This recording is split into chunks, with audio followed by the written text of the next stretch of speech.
Hello, welcome back to A Boring Revolution, your number one news source for everything in regards to the Boring Company. So, it's been a pretty quiet news week, not really anything to talk about that is that important. In fact, absolutely nothing really. The only interesting piece of information that I have is I have come across this document, the initial study, which details quite a lot of very good design information and construction specifications for the dugout loop in LA, which is the link between Dodgers Stadium and the Metro Red Line that hopefully will be starting in the next 2 to 3 months if we are lucky. What I've decided to do is that in a further video, I will go through this document in full. It has a lot of excellent information in there. It has a lot of terminology, which is going to be very useful going forward for when we start to see this project being built and actually describing the construction process. So I intend to go through this document in full with you guys. It might be a little bit boring, but I think it will be very useful from a technical standpoint. So, what I'd like to do then is to talk about LA and how it has become a centre for commuter towns. Basically, there are lots of towns surrounding LA where people commute into downtown and the surrounding areas, and hence that is why LA covers such a vast area and has many problems with traffic jams. Or gridlock, as you like to call it. So, Los Angeles 2040, a commuter's paradise. Now, is that possible?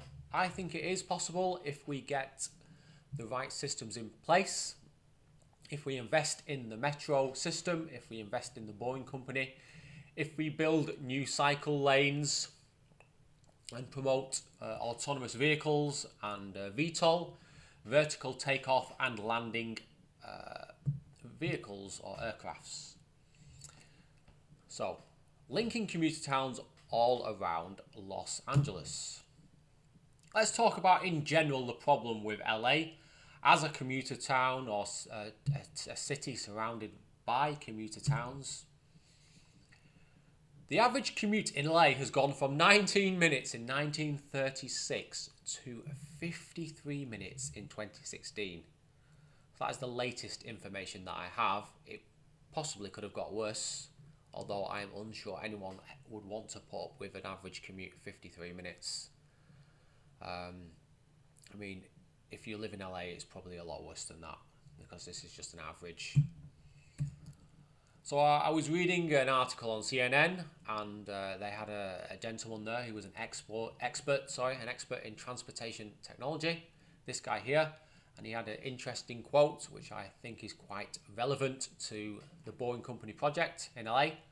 So, Michael McNally, professor at the Institute of Transport Studies at the University of California. If you build all this transit, will it relieve congestion? The answer is no, because the demand is still there. You can make all the improvements in public transport in the world, but if people can drive from the suburbs to their destination, the reality is driving is always going to be a more attractive way to get around. And that's quite critical. Obviously, cars are not going to disappear overnight. Even if the Boring Company builds a huge network of hundreds of miles in the next 10 years. The fact is, a lot of people are going to keep the cars. For a lot of people, they need to use that asset. They've invested money in it. They're probably still going to use it at the weekends if they need to go into the city. So therefore, you still have the problem of people commuting from faraway towns and cities into LA, into downtown and the surrounding area. We need a drastic change. Absolutely, definitely need a big change. We've been attempting to modernise bus transportation and light rail, and they have made a difference. Certainly in LA, a lot of money has been outlaid into those projects. However, we have seen minimal impact. So what we need to do is drastic. Completely different to what we have tried in the past. So, introduction. Let's have a look at the Boring Company and what it's trying to do. Just a basic sort of brief intro. The Boring Company intends to create personalised mass transit, i.e. the pod takes you from where you are to where you need to go. Like we're talking exactly to where you need to go, or very, very close, rather than taking you to nearby where you need to go, which is what currently happens, unless you're in a car. And even if you're in a car, you need to park it far away from where you actually need to go sometimes. So, the top speed of the system is 155 miles per hour. The average speed of around 125 to 135 miles per hour for a typical trip. Obviously, you've got to take into consideration there are going to be corners, there are going to be certain junctions where you're coming on and off the main arteries of the system, so you won't be travelling at the top speed all the time, because you'll either be accelerating or de-accelerating. So you'll get 8 to 16 passengers per pod, so you probably get 8 passengers and 8 bicycles, or just 16 passengers and no bicycles. There'll be room for bikes and luggage depending on how many people are on the pod.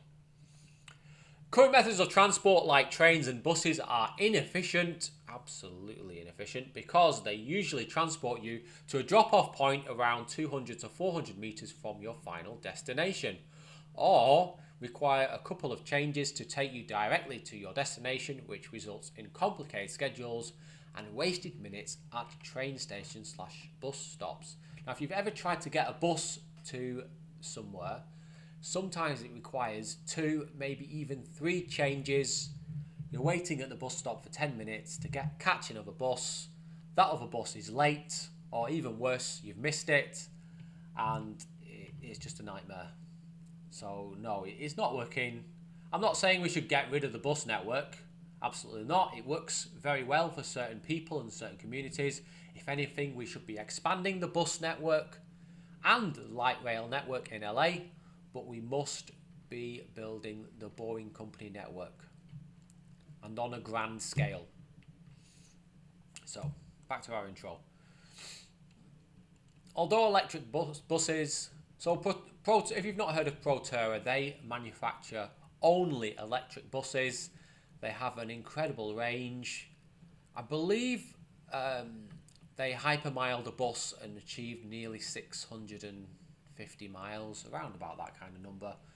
So it's an incredibly, energy efficient and green bus. However, it still has many of the problems with traditional buses. So although electric buses offer huge improvements in energy efficiency and passenger comfort, they still get disrupted by traffic lights, roadworks and bad weather.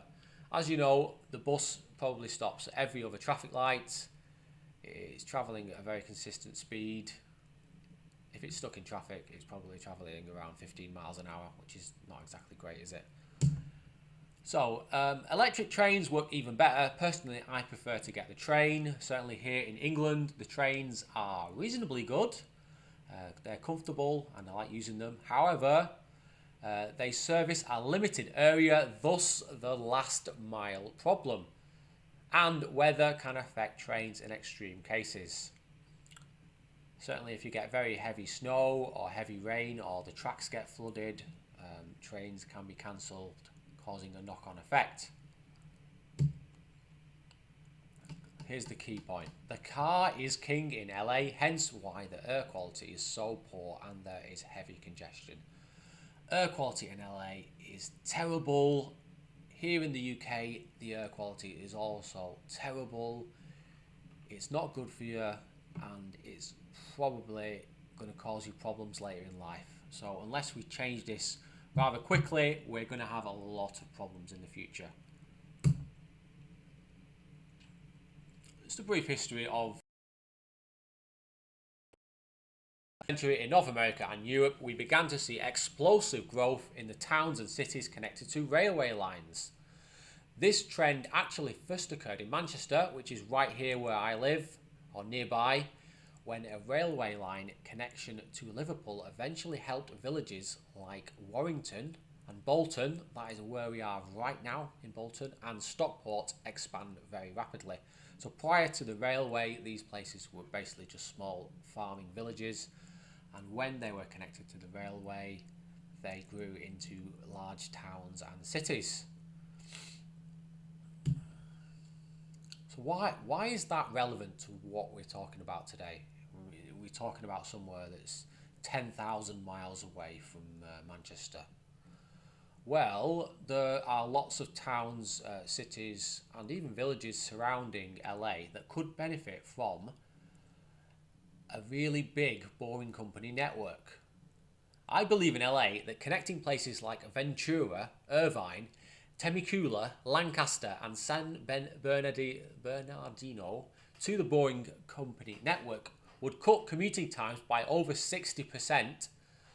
And I'm being pessimistic there with 60%. I think it's a lot better, thus making these places more desirable places to live, whilst also promoting growth in downtown Los Angeles. So imagine the perfect scenario. You could live on the coast, yeah? You could live on the coast in LA, and you could commute into downtown LA Monday to Friday in less than 35 minutes. And you wouldn't need to wait around to get your pod. You turn up, 20 seconds later, you get on the pod, shoot off down the line, 155 miles per hour, nice and comfortable, air conditioned, lots of room, boom, into work. And you could live on the coast, you could go surfing every day, walk your dog. That would be the perfect scenario. You're not surrounded by huge buildings and smog and all the negative aspects of living in a crowded downtown. So I believe that could be possible if the Boeing company comes out with a new plan and suggests expanding to those particular areas. So I've actually looked on a map and tried to guesstimate how quickly you could get into the downtown area or to LAX, just as a comparison, using a car and using the Boeing company pod. And it would also be a lot cheaper, I forgot to add that. It'd be a lot cheaper than using the car, a lot less wasted time, a lot more comfortable, a lot more relaxing. Give you more time to do other things like going to the gym and going for a walk on the beach or going out for a nice meal. So, Ventura to downtown LA. In a car, it'd take around 89 minutes. Again, that's reasonably... I'm being pretty optimistic with 89 minutes. It could be a lot more than that. It could be close to 100 minutes. With the Boring Co, just 31 minutes, which is perfect for a commute.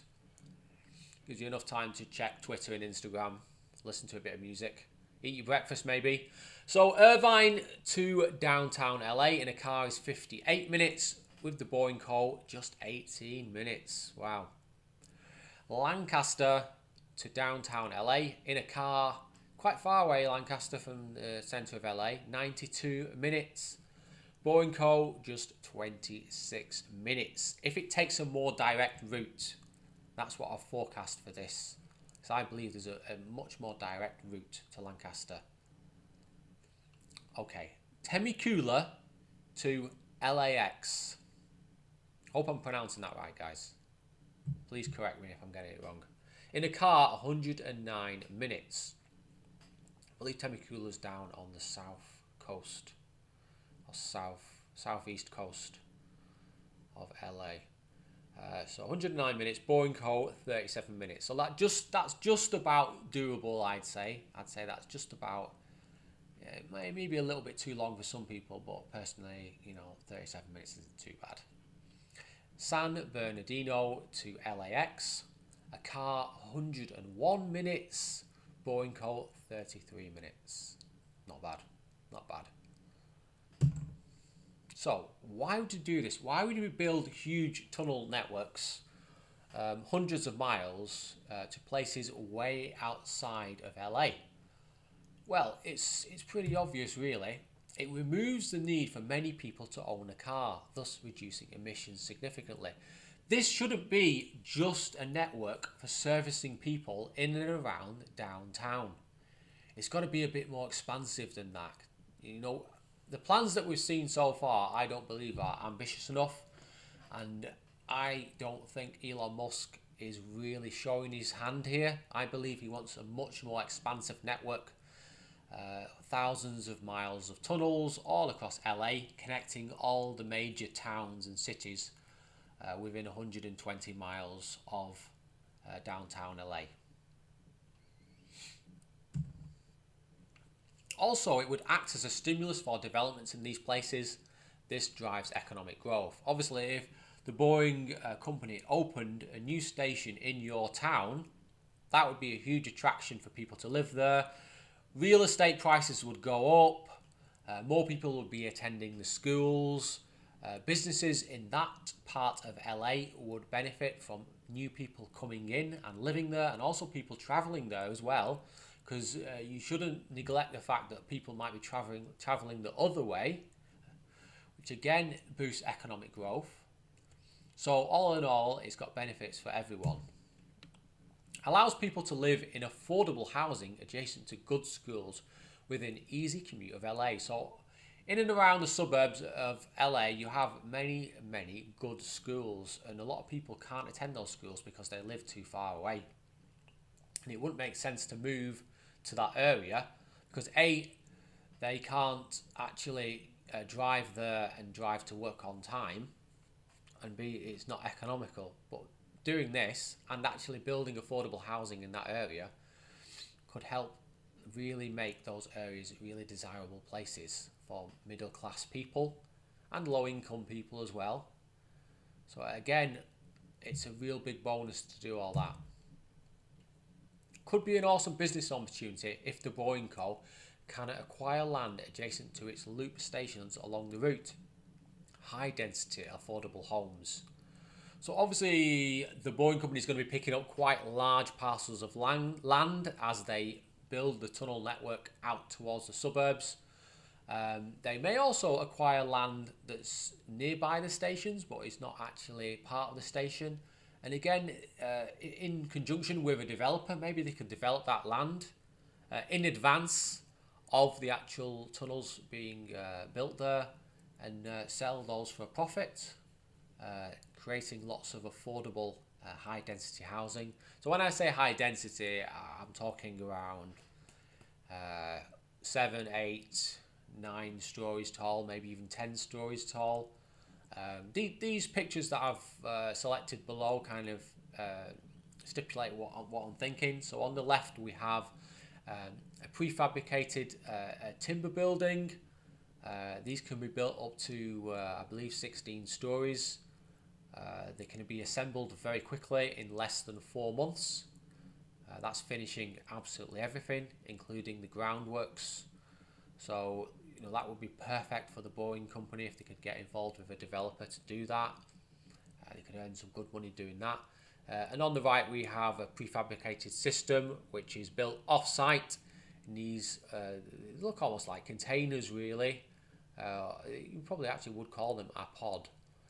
So it's pre-built, all the electrics and insulation are pre-built into these units. Sometimes they're even fitted out with pre-built kitchens and bathrooms, dropped into place, and they're really affordable, clean places to live.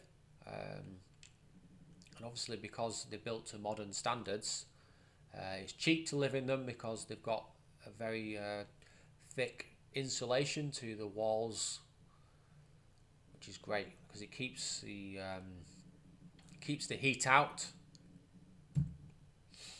So here's some critical points. If we want, as in people of LA, to develop sustainable, prosperous communities, we need to move people from towns and areas around downtown LA into new build, high/medium density, both of them are absolutely fine, properties on the outskirts of LA. Now, I'm all for building in city centres. However, you've got to understand that the land in and around city centres like LA, LA is the biggest city in the USA. It's the biggest city in North America. In fact, no, it's not. It's the second biggest city in North America, Mexico City.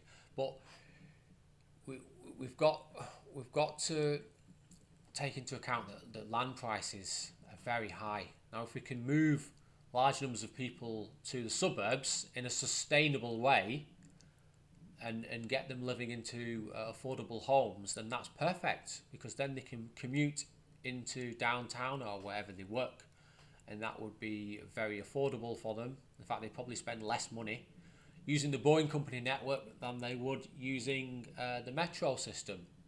So it's a win-win for everyone. It's a win for the environment. It's a win for the city of LA. It's a win for the Boeing company, and it's a win for the people that move to the suburbs. So brownfield land. So brownfield land is land that has been used previously for something else. Maybe it was industrial land, maybe it was low density housing. So brownfield land adjacent to downtown is often very expensive. Certainly in LA it's astronomically expensive, which is not good. It's very expensive to develop, hindering growth. So if everyone wants that piece of land adjacent to downtown, it keeps driving up the prices.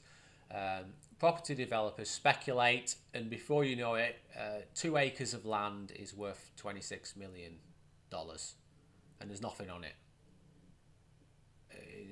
And there's no planning either, and it's just speculation, and it doesn't help build housing. There's a massive housing shortage in California, and the only way that you can really do that is build medium and high density homes, and if possible build those in the suburbs where the land is cheaper.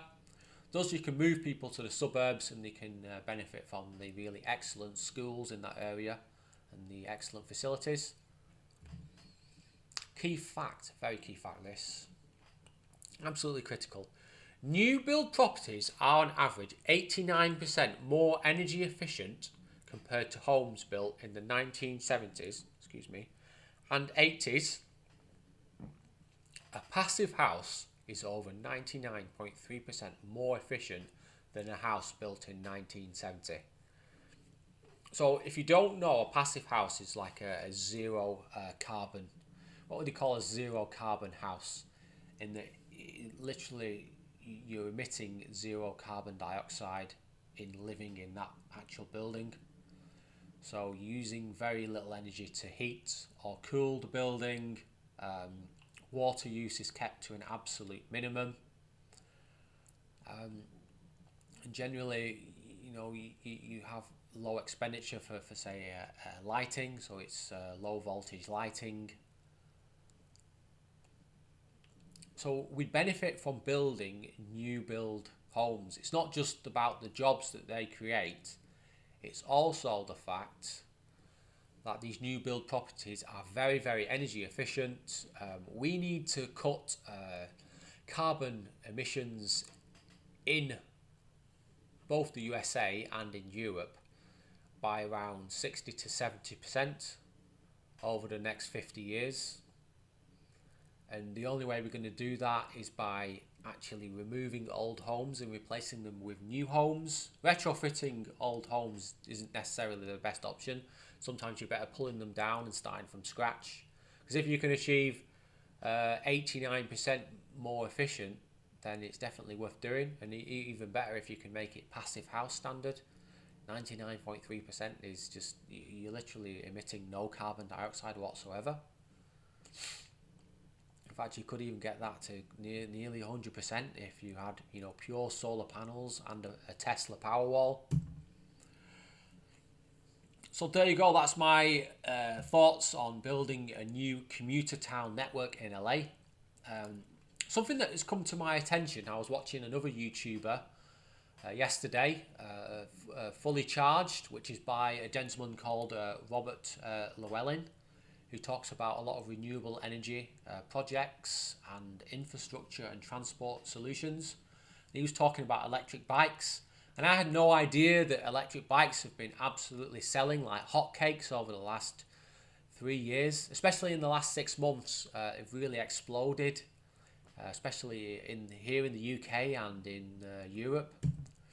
So here's a key fact for you. The USA imported 30% more e-bikes in 2017 compared to 2016. Thus, this is an industry experiencing incredible growth. The Boring Co. should fit out pods accordingly. So an e-bike is basically just a standard bike, so you can pedal it like a normal bike, but you've also got something called pedal assist. So it's got an onboard battery. So as you're actually turning the pedals, it gives you an additional push. So if you're putting in 50% of the energy, it'll put the other 50% in for you. So it's perfect for going on long journeys of more than 5 or 6 miles. Absolutely perfect. And sales continue to grow very rapidly. E-bike sales in the EU are up over 25% since 2006. Thus, making the Boring Co. pods functional for both commuters and bike riders is really critical. So it's very important that the pods that are designed by the Boring Company can accommodate plenty of bikes. They can be maybe stacked in one corner of the actual pod. Yeah, in fact, they could be stacked at the back of the pod. So you could go in through the doors, and then you had maybe a stack on the left-hand side and a stack on the right-hand side. So people could keep the bikes upright and in a stationary position and while on the pod, whilst also allowing people to get on and use the seats. The Boring Company could offer. So one thing that I've noticed is just quite interesting is in Tokyo in Japan, they have these huge, I don't know if you can see this picture here, these huge underground bicycle storage bays. They store anywhere from 100 to 150 bicycles, and you pay quite a small fee just to put the bicycle in there. And I believe that maybe the Boring Company could utilise this. So say they had a station in San Bernardino, you could cycle from your house. Maybe you live like way out in the sticks. You could cycle down to the Boring Company loop station, get on the Boring pod, but you could put your actual bike in this storage station before you get onto the pod. Or you can get onto the pod with your bike, and then when you get to your destination, you could store your bike in one of these places in the city centre. I just believe it's quite a good idea for earning a little bit of passive income. So it could be as little as 30 cents per hour. You could offer this station adjacent to loop stations for 30 cents per hour. We need to fully integrate the Boring Co. system to milk every cent. So we want to utilise the capital that we have to help cyclists use the system. So we'd actually need to find out where people are cycling to stations and give them the facilities so that they could use them. I'd be quite interested to use that. It's actually a machine. So you put the bike into the machine, and an arm pops out. It pulls the bike in, and as it's doing so, it scans a barcode that's on your bike, and then it charges your credit card when you remove the bike from the machine. So, really, really great idea. The Japanese do produce some phenomenal pieces of kit. So, again, thank you very much for watching. I hope you've enjoyed the show. I hope you've enjoyed the ideas that I've been putting forward today. Maybe you think it's a bit out of the box to build such a large network, such a long network of tunnels. But I believe if we want to stop people, or if we want to reduce the number of cars that are in LA by 70-80%, we need to go right into the suburbs and really service those people who live far away from downtown LA. And it's definitely worth the Boring Company's while to do that. They would earn more money if they service all those communities. So it's a great idea, I believe. And if you think so, please comment below and tell me why you think it's a good idea, or even tell me why you think it's a bad idea. why we shouldn't do it. I'm open to all suggestions. I really appreciate all your feedback. Please, we've got 39 subscribers as of right now. I'd love to get to 40, maybe even 50 by the end of next week. Thank you again for watching. I found this picture as well. I think this is absolutely, I can't, for me it is, it's just beautiful. It's beautiful how this tunnel is lit. I love it. I hope that the Boeing company does something very similar with its own tunnels. Maybe it has lighting on both sides. Maybe it uses something that's a bit more thinner, a bit more modern than these incandescent lights. Maybe it uses it here on the left and right side and also goes down the middle as well. That would be really beautiful. And you can imagine just going down this tunnel here in your pod, 8 o'clock in the morning, before you go to work, and just enjoying the ride, chilled out, no distractions, maybe reading a book or listening to an audio podcast. Yeah, it's just a really mesmerizing, beautiful picture. Thank you for watching, guys. Hopefully see you again. And remember, don't be boring. Goodbye. Thank you for watching.